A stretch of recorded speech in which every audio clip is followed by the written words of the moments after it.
Hello students, आप सभी का स्वागत है मैथमेटिक्स के इस लेक्चर के अंदर। और आज हम बात करने वाले हैं नए चैप्टर की, जो कि है पॉलिनोमियल्स, है ना। तो शुरुआत करें फटाफट, चलिए। तो बेसिकली हम बात करते हैं पॉलिनोमियल्स। क्या मतलब नहीं पता? पॉलिनोमियल्स मतलब ऐसा है कि मैनी पॉली मतलब बहुत सारे टर्म्स। तो किसी भी मेरे पास मैथमेटिकल एक्सप्रेशन के अंदर बहुत सारे टर्म्स हैं तो उसे हम बोलेंगे पॉलिनोमियल्स। अगर क्लासिफिकेशन की इसकी बात की जाए तो आपने सुना होगा मोनोमियल्स,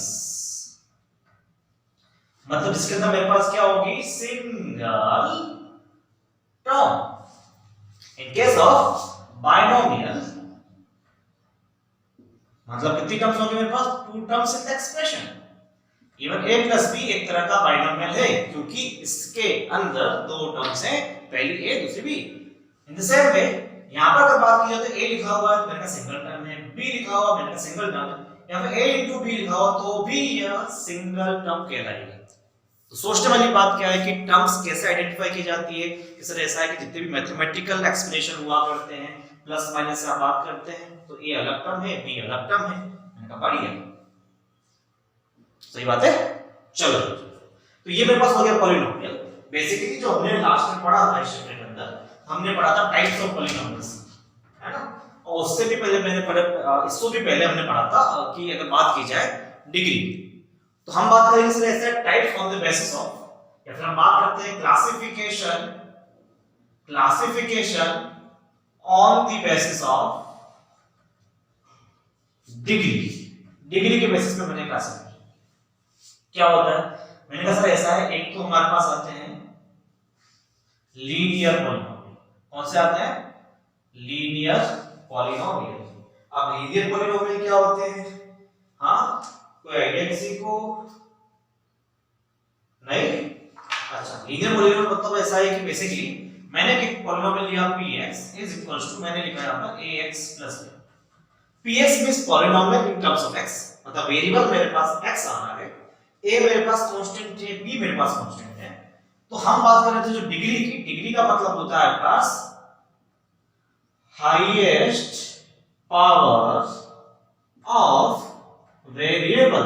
वेरिएबल की जो हाईएस्ट पावर हुआ करती है, वेरिएबल की हाईएस्ट पावर जो हुआ करती है उसे हम क्या बोलते हैं? डिग्री ऑफ द पॉलिनोमियल का। यहां मेरे पास वेरिएबल क्या है? मैंने कहा x, सिंगल वेरिएबल है, उसकी हाईएस्ट पावर कितनी? मैंने कहा 1।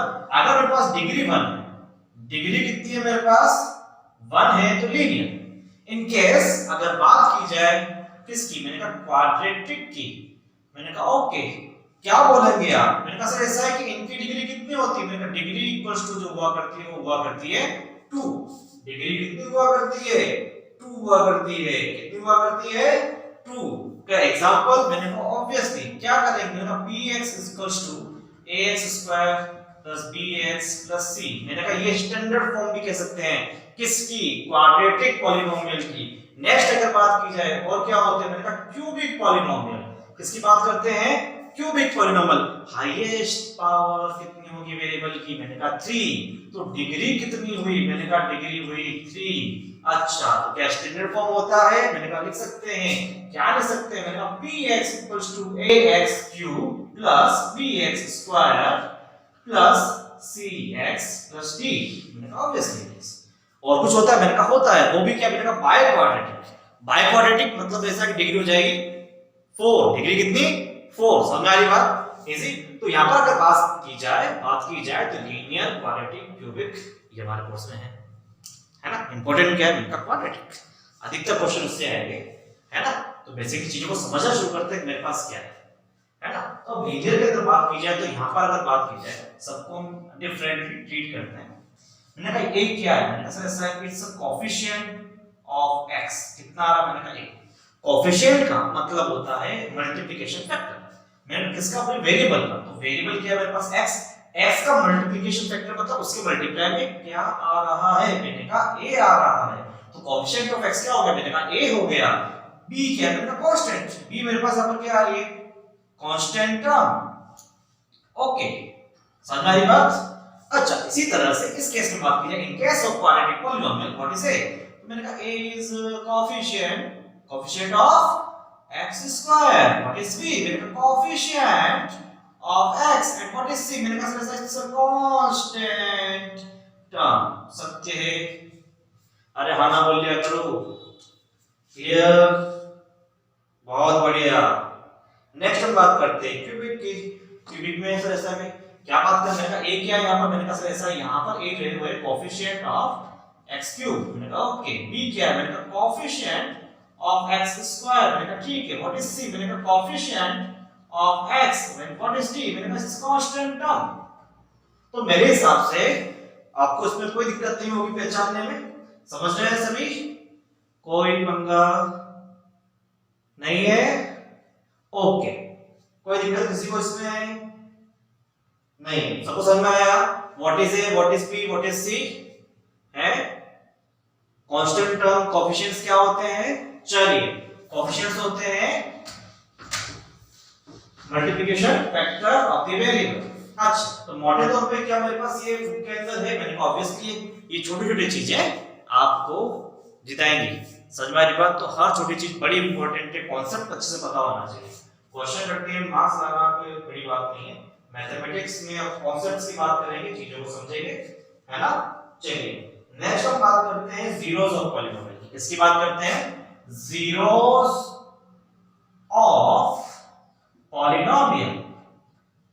कुछ लोगों ने इसके बारे में सुन रखा होगा कि ये जीरोस ऑफ पॉलीनोमियल आखिर होता क्या है ना। तो सिंपल अगर डेफिनेशन वाइज बात की जाए तो हम बोलते हैं द वैल्यू ऑफ x, है ना, the value of x for which polynomial px is equal to 0, है ना। अगर मेरे पास कोई पॉलीनोमियल है px नाम का, तो x की वो वैल्यू जिसके लिए पॉलीनोमियल की वैल्यू 0 आ जाए, x की वो वैल्यू जिसके लिए पॉलीनोमियल की वैल्यू 0 हो जाए, उसे हम बोलते हैं zeros of polynomial. Example 1, suppose मेरे पास px दे रखा है, कितना दे रखा है, मेरे पास ऐसा 2x + 1, मैंने कहा ओके। क्या करेंगे, मैंने कहा ऐसा px को मैंने रख लिया इक्वल टू 0, कोई दिक्कत, मैंने कहा ना। क्लियर, क्या करेंगे, जीरोस दिखाने के लिए क्या करते हैं, पॉलीनोमियल को 0 के ऊपर रख देते हैं। उसके बाद मैंने कहा ऐसा है 2x + 1, px क्या है मेरे पास 2x + 1, उसको मैंने इक्वल टू 0 रखा। 2x कितना आएगा, मैंने कहा -1 + 1 उधर जाके कितना हो जाएगा -1। क्या x की वैल्यू -½ आएगी, मैंने कहा आएगी। क्या ये सही है, मैंने कहा बिल्कुल। फिर भी कुछ लोगों को मेरा सवाल रखना, कैसे कैसे प्रूव करो कि ये ही 0 है। Prove that x = -½ is a 0 of given polynomial. तो वो कैसे प्रूव करते हैं, मैंने कहा ऐसा है, सिंस px जो मेरे पास है वो है 2x + 1, क्या करेंगे मेरे से एट x = -½ x की जगह -½ रख देंगे, क्या आएगा, मैंने कहा सर ऐसा है 2 x की जगह -½ प्लस का 1, क्या 2 से 2 जाएगा, मैंने कहा जाएगा, तो -1 + 1 बचेगा, कितना आएगा, मैंने कहा 0 आएगा। ओके, प्रूव हो गया कि ऐसा x की वैल्यू -½ को पॉलीनोमियल में रखने पर पॉलीनोमियल की वैल्यू 0 आ रही है, that means it is a 0 of the polynomial. समझ में आ रही है बात, क्लियर, ओके, बहुत बढ़िया, शाबाश, है ना। अगर फिर भी आपको कोई डाउट लग रहा हो, क्योंकि ये जो चीजें मैं बात अभी कर रहा हूं जीरोस ऑफ पॉलीनोमियल की, ये हम 9th क्लास में पढ़ चुके हैं ना भाई, बहुत बढ़िया। ठीक है भाई, शुरुआत करें हम इससे आगे, क्लियर, ओके। इसी तरह से अगर ऐसा है कि मेरे पास कोई दूसरा कुछ चीज दे रखी होती है, मेरे पास शायद कोई और एग्जांपल दे रखा होता जीरोस निकालने के लिए। एग्जांपल मुझे दे रखा, एग्जांपल नंबर 2, मुझे दे रखा है px = x² - 3x - 4। मुझे बोला गया इसके जीरोस निकालो, क्या निकालो इसके जीरो। मैंने कहा कैसे करते हैं, मैंने कहा भाई मिड टर्म स्प्लिटिंग। तरीका क्या है, सबसे पहले आप px क्या रखेंगे, मैंने कहा इक्वल टू 0। px क्या मेरे पास x² - 3x - 4 = 0। अच्छा, क्या करेंगे, मैंने कहा सर ऐसा what is the coefficient of x², मैंने कहा it's 1 multiplied what is the constant term, मैंने कहा -4। कोएफिशिएंट ऑफ x² को मल्टीप्लाई करेंगे -4 के साथ में, यू विल गेट -4। समझ में बात? क्या करते हैं मिडिल टर्म स्प्लिटिंग में? कोएफिशिएंट ऑफ एक्स स्क्वायर को कांस्टेंट टर्म के साथ मल्टीप्लाई करते हैं, जो कुछ आता है उसके फैक्टर किए जाते हैं, और फैक्टर उस तरह से किए जाते हैं जिससे उनका सम मिड टर्म के बराबर हो, मतलब -3 के बराबर। तो what is the mid term? मैंने कहा -3। क्या कर सकते हैं फैक्टर? मैंने कहा पहले इनको ही चेक कर लिया करो कि 1 आ रहा है -4 आ रहा है, दोनों को ऐड कर लो, कितना आएगा? मैंने कहा -3। तो मेरा 1 और -4 की अगर बात की जाए, दोनों को ऐड करेंगे -3 आएगा, और मल्टीप्लाई करेंगे प्लस इंटू माइनस, तो 1 इंटू -4, 1 इंटू -4 इज -4। समझ में आया? ओके, तो मैंने यहां पे रखा x square plus 1x minus 4x minus 4 equals to 0। अच्छा, पहली की दो टर्म्स में से क्या कॉमन आएगा? मैंने कहा x कॉमन आएगा। क्या बचा? मैंने कहा x प्लस 1 बचा। बाद की दो टर्म्स में क्या कॉमन आ रहा है? मैंने कहा -4 कॉमन लेने पर क्या बचा? मैंने कहा x प्लस 1 इक्वल टू 0। सही बात है, -4 कॉमन लिया है, तो माइनस कॉमन लेने पर बेटा ऐसा है कि साइन चेंज हो जाता है, क्योंकि ये माइनस का था तो प्लस का आया, ये भी माइनस का तो भी ये प्लस का आया। अब इंपॉर्टेंट क्या है यहाँ पर ध्यान देने वाली बात, यहाँ ब्रैकेट में x प्लस 1, यहाँ ब्रैकेट में x प्लस 1 दोनों सेम आने चाहिए, और अगर सेम नहीं आ रहा है मतलब आपने कुछ गड़बड़ की है ना, कुछ घपला किया है। ठीक है, तो बात करते हैं यहाँ पर क्या कॉमन आया? मैंने कहा x प्लस 1 कॉमन आ गया। क्या बचा? मैंने कहा x माइनस 4 इक्वल टू कितना हो जाएगा? 0। क्या करेंगे? इसको भी 0 के इक्वल रखेंगे, इसको भी 0 के इक्वल रखेंगे। मैंने कहा इधर x plus 1 is equal to 0 और x माइनस 4 इक्वल टू 0। तो x की वैल्यू मेरे पास आ जाएगी 4, इधर इट इज -1, है ना। अब आप चेक कर सकते हैं मेरे रख के, यहां पर अगर -1 रखेंगे तो भी 0 आएगा, इन केस ऑफ +1 तो भी 0 आएगा। समझ में आ रही बात? Getting my point? क्लियर? बहुत बढ़िया शाबाश। तो यहां पर हम बात कर रहे थे किसकी? मैंने कहा सर जीरोस ऑफ पॉलीनोमियल, है ना। किसकी बात की? मैंने ऐसा है कि लीनियर की बात कर ली, क्वाड्रेटिक का एक एग्जांपल दे दिया। अब सीधी सी बात है ऐसा कि what is the physical representation of zero, या फिजिकल सिग्निफिकेंस आप कहना चाहे, है ना। तो कहा जाता है what is geometrical meaning of zeros of polynomial। zeros of polynomials जो मैं निकालता हूं उनका ज्योमेट्रिकल मीनिंग क्या होता है? Geometrical meaning of zeros of polynomial। Basically आपके पास क्या होगा कि x और y के बीच में कोई लीनियर इक्वेशन, किसी भी तरह की इक्वेशन दे रखी होगी, या फिर x और y के बीच में कोई रिलेशन दे रखा है। जैसे कि मैंने यहां पे लिखा एग्जांपल की फॉर्म में, मैंने लिखा y equals to x plus 1। मैंने कहा ओके, तो पॉलिनोमियल की जो वैल्यू जो होती है, अगर मैं उसको फॉर्म में लिखना चाहूं उसको, तो मैं लिख सकता हूं px is equals to x plus 1। क्या कंक्लूजन निकाला? मैं y की जगह px रख रहा हूं। क्या रख रहा हूं? इस y की जगह क्या रख रहा हूं? px। तो पॉलिनोमियल की जो वैल्यू होती है वो y एक्सिस पे हम रिप्रेजेंट करते हैं, ऐसा समझ सकते हैं। जब मैं y equal to x plus 1 का ग्राफ बनाऊंगा तो मैं सबसे पहले जीरोस निकालूंगा। जीरोस मतलब ऐसा है कि कुछ पॉइंट्स निकालूंगा, या फिर बोल सकते हैं सॉल्यूशन निकालेंगे। क्या निकालेंगे? सॉल्यूशन। तो आप इस तरह की कुछ टेबल बनाते हैं। मैंने कहा बिल्कुल। फिर मैंने कहा सर ऐसा है कि यहाँ पे x लिखा है, यहाँ पे y लिखा, okay. x0 y1 y0 x minus 1, और मैंने कहा और तो जरूरत नहीं, अगर आप ले लो तो 1 ले लो यहाँ पे, तो y की वैल्यू 2 हो जाएगी। क्या इसको हम ग्राफिकली रिप्रेजेंट कर सकते हैं? मैंने कहा बिल्कुल कर सकते हैं। कैसे करेंगे? तो मैंने बनाया कुछ ग्राफ, ठीक है। ओके, कौन-कौन से पॉइंट्स आ रहे हैं मेरे पास? ऐसा पहले पॉइंट्स को रिप्रेजेंट कर देते हैं। 1 ये ओरिजिन मेरा, ये 2 एंड 3 सो ऑन, -1 -2 -3, ये मेरी x एक्सिस हो गई। और ये y एक्सिस पे अगर बात की जाए, -1 -2 -3 एंड 1 2 3 एंड सो ऑन, जो भी। तो बेसिकली मुझे पास पहला पॉइंट जो आ रहा है वो आ रहा है 0,1। मैंने कहा 0,1, ठीक है।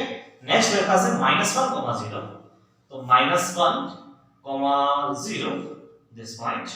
नेक्स्ट इज 1,2, तो 1 पे मेरे पास आ रहा है 2, ऐसा कुछ। तो ये आपके पास एक स्ट्रेट लाइन में जाएगा, ऐसा कुछ, है ना। तो ये मेरे पास आ रही है लाइन। तो मैंने पॉलिनोमियल x प्लस 1 को ग्राफिकली रिप्रेजेंट किया। मुझे बोला कि जीरोस ऑफ द पॉलिनोमियल, इस पॉलिनोमियल की वैल्यू 0 कब होगी? मैंने कहा 1 पॉइंट होगी। समझ में आ रही बात? तो जितनी बार ग्राफ को अगर देखा जाए तो आप ध्यान से देखें, जितनी बार ग्राफ का ये जो कर्व का या लाइन जो भी आपस कर्व दे रखा है, लाइन दे रखी है, वो एक्स एक्सिस को जितनी बार भी इंटरसेक्ट करेगा उसके उत्ते 0 हो जाएगा। समझ में आ रही बात? तो आपको बस इतना ध्यान रखना कि सर ऐसा है कि आपके पास x की वो वैल्यूज जिसमें पॉलिनोमियल की वैल्यू 0 हो जाए। समझ में आ रही बात? पॉलिनोमियल की वैल्यू 0 हो जाए तो आपको पता होना चाहिए x एक्सिस पे y की वैल्यू 0 होती है, x एक्सिस पे y की वैल्यू 0 होती है, y की वैल्यू 0 मतलब पॉलिनोमियल की वैल्यू 0 हो गई उस पॉइंट पे। तो कोई भी आपके पास ऐसा है ग्राफ दे रखा हो, आप उससे ये चीज समझ सकते हैं। जैसे कि आपका बुक में बहुत सारे ग्राफ बने लिखे, जैसे मेरे पास क्वेश्चन नंबर 1 की फॉर्म में अगर कहूं मैं, तो ऐसा मुझे कुछ दे रखा है और मुझे कहा कि ऐसा कुछ ग्राफ है। बोला कितने जीरोस मेरे पास, ऐसा जीरोस मेरे पास इस केस में आएंगे, वो आएंगे 2। क्यों? मेरे पास ऐसा एक यहां पर और एक यहां पर, तो दो जगह आपके पास ये क्या कर रहा है, ग्राफ जो है वो एक्स एक्सिस को दो जगह इंटरसेक्ट कर रहा है, दैट्स व्हाई इसके दो जीरोस। अगर मैं बात करूं क्वेश्चन नंबर 2 की यहां पर, तो आप अगर बोलेंगे सर ऐसा है कि मेरे पास ऐसा कोई ग्राफ जा रहा है ऐसा, मैंने कहा ठीक है, तो हम कैलकुलेट करते हैं जीरोस। मैंने कहा 1 2 3, तो मेरे पास ऐसा है कि 3 जीरोस। ठीक है, तो ये एक्सपेक्ट मत करना, इतने इजी सवाल आपके एग्जाम में आएंगे, आ सकता है पर 1 मार्क से ज्यादा की सोचना मत सर, ऐसा है सर यहां से क्वेश्चन बन सकता है आपके पास किसी भी तरह का। ठीक है, समझ में आ रही बात? Getting my point? क्लियर? अच्छा, एक तरह का एक और ग्राफ देख लो आप इस तरह से, है ना? तो आपके पास ऐसा है कि इस केस में ध्यान से देखना, ऐसा कुछ दे रखा है, इस केस में नंबर ऑफ जीरोस मैंने कहा 1 2 3 एंड 4, तो 4 जीरोस। Clear concept? आपके दिमाग में चीजें क्लियर रहनी चाहिए। ठीक है, चले आगे। अच्छा, तो आपका जो फर्स्ट एक्सरसाइज है उससे आपका ये काम हो जाएगा। ठीक है, अच्छा नेक्स्ट बात करें फटाफट। नेक्स्ट हम बात करेंगे यहां पर ऐसा कि जीरोस ऑफ क्वाड्रेटिक पॉलिनोमियल किस तरह से निकाला जाता है। हम बात करेंगे यहां पर आज जीरोस ऑफ क्वाड्रेटिक पॉलिनोमियल, है ना, कि क्वाड्रेटिक पॉलिनोमियल के जीरोस किस तरह से निकाले जाते हैं उसके बारे में हम बात करेंगे। ठीक है, वैसे मैं एक एग्जांपल ऑलरेडी दे चुका हूं, फिर भी हम कुछ क्वेश्चन करेंगे जिससे आपका कांसेप्ट क्लियर है। ठीक है, तो पहला जो सवाल आपको समझ कर सकते हैं वो है x² dx दे रखा है, x² प्लस 7x प्लस 10, ये पॉलिनोमियल है, मुझे इसके निकालने हैं जीरोस। क्या निकालने हैं? जीरोस। कैसे निकालेंगे? तो मैंने कहा सर ऐसा है कि बेसिकली अगर बात की जाए तो स्टैंडर्ड फॉर्म जो होती है ना, तो स्टैंडर्ड फॉर्म जो होती है वो क्या होती है, आपको याद होनी चाहिए। स्टैंडर्ड फॉर्म जो होती है क्वाड्रेटिक पॉलिनोमियल की वो होती है ax² plus bx plus c। जब मैं यहां से कंपेयर करूंगा तो आपके दिमाग में यहां पे चीजें क्लियर होनी चाहिए। a जो मेरे पास आ रहा है वो आ रहा है 1, b आ रहा है मेरे पास 7, c मेरे पास आ रहा है 10। a is what मेरा coefficient of x², b is what मेरे पास coefficient of x and c is the constant term. तो a जो आ रहा है वो आ रहा है 1, b है 7, c है 10। मैंने कहा ओके, क्या करें? मेरे पास ऐसा जीरोस निकालने के लिए px को हम रखते हैं equal to 0। This means x² plus 7x plus 10 is equal to 0। मैंने कहा इजी, आसान चीज।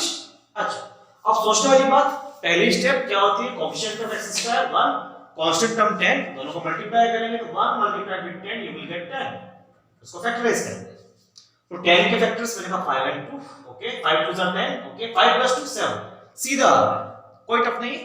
तो मैंने यहां पे लिखा x² plus 5x plus 2x plus 10 equal to 0। से 9th क्लास में हमने शीट सॉल्व किए शायद, है ना, 70 क्वेश्चंस किए, कितने थे, 70 या 80 अप्रोक्सीमेटली थे ना।